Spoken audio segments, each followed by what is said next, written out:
Aging is not simply a time during our life. Aging is not a stage, it's not a phase, it's a process. Each and every human on this earth is in the process of aging. As a society, we don't really consider ourselves as aging individuals until we've reached, I guess, the point where we think we're, the full-fledged adults. And then we begin to start worrying about our age. Kind of like a point of no turning back. We're never getting any younger. Although throughout life, there are many stages that we go through while we age. The stage that I found of great interest was the empty nester stage. So, what exactly is the empty nester stage? Well, basically, what it is it's when parents are left home alone once their children have left. So, that might be because the children have gone to college, or they've turned 18 and left, or there's multiple reasons that children can leave home. However, it just basically means that now parents are living in a home with just themselves when they used to have children there. There are many different factors that can come into play as to how likely children are to leave home. One of them is obviously age. That's that coming of age. They turn 18, they want to get out of home, or parents are like, you're now an adult, going to college, that kind of stuff. It was also found that the sex of the child is important. It's been found that women tend to leave home sooner based on the likelihood that they will marry younger than men. Also, children from larger families are pushed to gain independence sooner, and so they leave their home sooner than smaller families. And children who don't get along with their families very well or argue with their parents a lot also find themselves leaving sooner than the children that do have a healthy relationship with their family. Now, even though this is something that is culturally considered a norm, we can expect that our children are going to leave home. It can still be a difficult process for families to go through and parents to go through. And this typically occurs around midlife for parents, about 40s, 50s, that children begin to leave home. So this phenomenon has seen an increase due to the rise in life expectancy and the decrease in mortality. So people are living longer and not dying as much, basically. And this increase in life expectancy creates a longer period of time where parents live by themselves without children at home. So obviously, when you look in the past, people didn't live as long, so it was a shorter amount of time that they lived without their children. So it wasn't as big of an influence on their life. It's also been noted that the increase in empty nesters may stem from the urbanization of the world and the lack of importance that's been put on keeping your family really close as far as distance as well as like emotionally. So what this means is that families are living in distance farther apart from one another, and so they don't spend as much time with one another, and so they're not as close emotionally to one another. And even though this is something that is expected, it's also something that is very influential to how the family unit progresses. So there is a distinct impact on families, as there is with any big stage or change in life that comes from this empty nesters phase. One of them is that there are major role changes that take place for parents. The things that they used to do for their children, they no longer need to do, and so their roles have shifted. There are also many health issues that come with the empty nesters phase if handled improperly or negatively. Parents often find that they have a lot of extra time on their hands.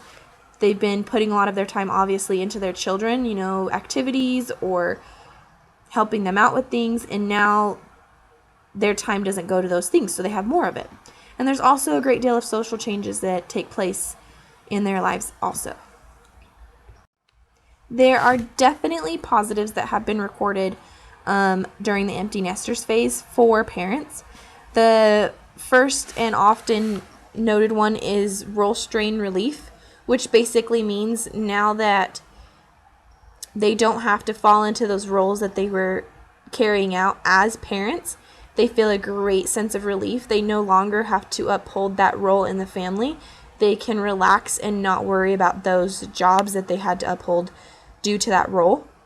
They also have greater sense of freedom. They no longer have to worry about their children and what their children are doing and how they can work around their schedule to their children's schedule. It's kind of more about themselves, what they want to do, how they want to do it, and where they want to do it. There has been evidence of higher rates of intimacy, spontaneity, and more time for each other as children leave the home and parents are then left with themselves, just each other at home. These have definitely seen an increase from when the children were at home to when the children are now no longer at home. And it's also important to note that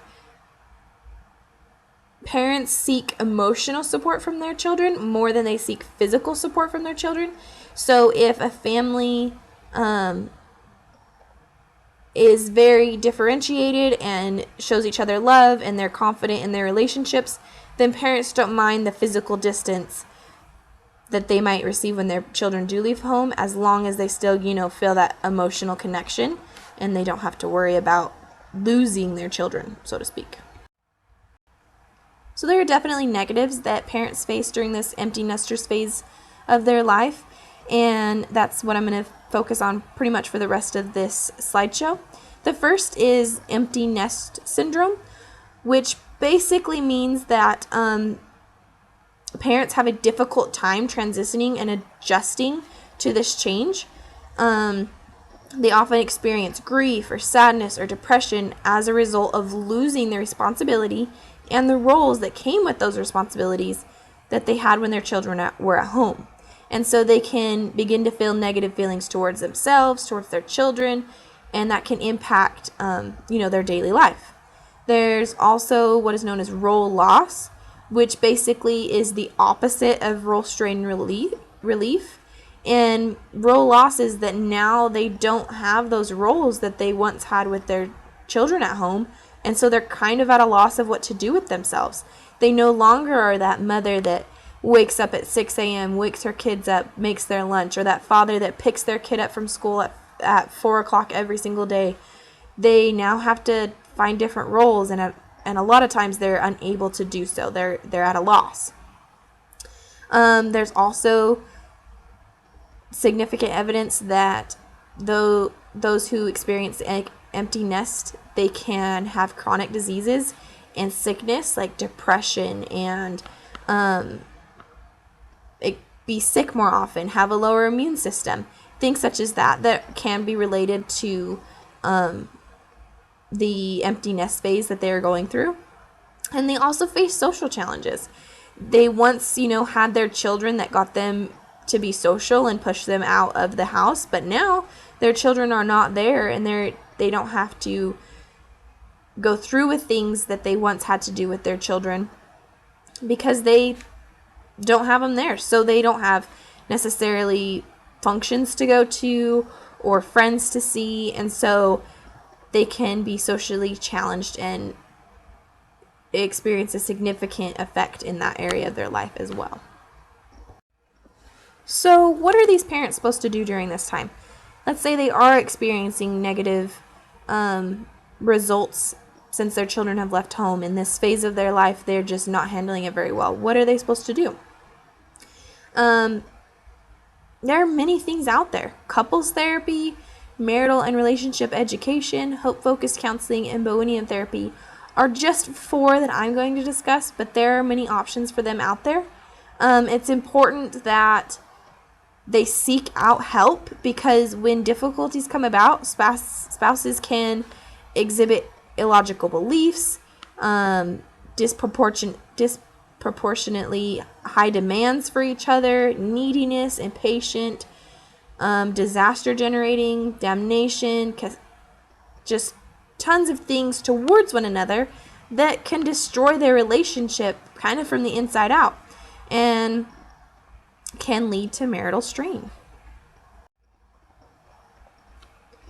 The use of couples therapy has been proven to be a huge advantage for couples. It's been noted that those who engaged in couples therapy were less likely to experience distress than 80% of couples who did not attend couples therapy. That's a huge number. So basically, it's been proven that going to therapy can reduce your distress level. Also, emotion-focused couples therapy in particular was found to be a key method in reducing distress in couples while they were engaging in therapy. And so basically focusing on emotions and how they are used and what they mean can really influence how couples engage one another, and has been shown to improve the way they handle stress. And lessening the level of distress in the relationship could obviously have positive effects overall on their relationship, on their health, on their family, and so many more things. So marital and relationship education focuses on educating couples on the relationship and how to improve it. The main emphasis is on communication and problem-solving skills. The second goal is to align expectations with reality for couples. This is done by decreasing criticism, improving communication skills, and making specific goals to deal with current stressors and issues. The downside is that marital relationship education is not counseling. It's not therapy. It's an education service. It doesn't provide extensive treatment for couples. It is an education intervention that has been proven to be helpful, but not in the same way as therapy. It's not as extensive. It's not as deep. It doesn't uncover issues. It's kind of surface level, immediate help that has been proven to help couples. But depending on the severity of the issues, couples therapy may be the direction to go instead. So Hope Focused Counseling focuses on reducing the chances of divorce while strengthening the marriage. It applies both the Ellis ABC model and the Seligman's ABC model. Ellis's ABC model's goal is to change irrational beliefs. According to this model, people A, first have behaviors or actions that lead toward goals or preventing the progression of goals. B, people respond using their belief systems, and sometimes this is conscious or unconsciously done. And C, they react emotionally to these events. Now, on the other hand, it also uses Seligman's ABC model, which helps client go through each stage: A, adversity, B, belief, C, consequences, and D, disputation. And moving through each of these stages helps the client uncover their irrational beliefs and alter them in a more healthy and productive way. And by uncovering these irrational beliefs and working through them, it can help couples going through the empty nester stage of their life change the way they think about it and the emotions they have and the emotions that they have possibly to their spouse or their companion in the relationship. Now, Boolean therapy can be helpful because it kind of looks at the background of family history of each member in the relationship. So, if one of them's parents handled them leaving to college really poorly, then they might kind of think that's the same way they should handle it. Or they might not even be aware, but that's just how they handle it because that's how they've seen other people handle it. It also focuses on self-differentiation, which allows a person to basically gain a sense of self. It pushes them out of their comfort zone and into a place that they create for themselves without being influenced into anything based on somebody else's opinions or circumstances, but only by their own. And through therapy, a couple can gain self-differentiation from the single role that they felt they had as being just a parent and create new roles for themselves. So in conclusion, it's just important to remember that aging is a process, and even though we don't really consider ourselves aging until we've reached some point in adulthood that we've decided, we're only getting older, it's important to have a positive outlook on the rest of our lives instead of a negative one, because if we go in with a negative one to the different stages of our life, such as the empty nester stage, then we'll probably have negative outcomes. The empty nester stage is a phase of aging. It is a process that we go through, and it's important to acknowledge how we feel and what we're going through, but also if you're having negative emotions or not handling the situation in a healthy manner to reach out for assistance. There are tons of interventions and techniques and options available. There are more than just the 4 that I listed in this presentation that are available out there, and make sure that if you're having a difficult time, reach out for help. It's available. It's there for you. People want to help. And that's it. Thank you.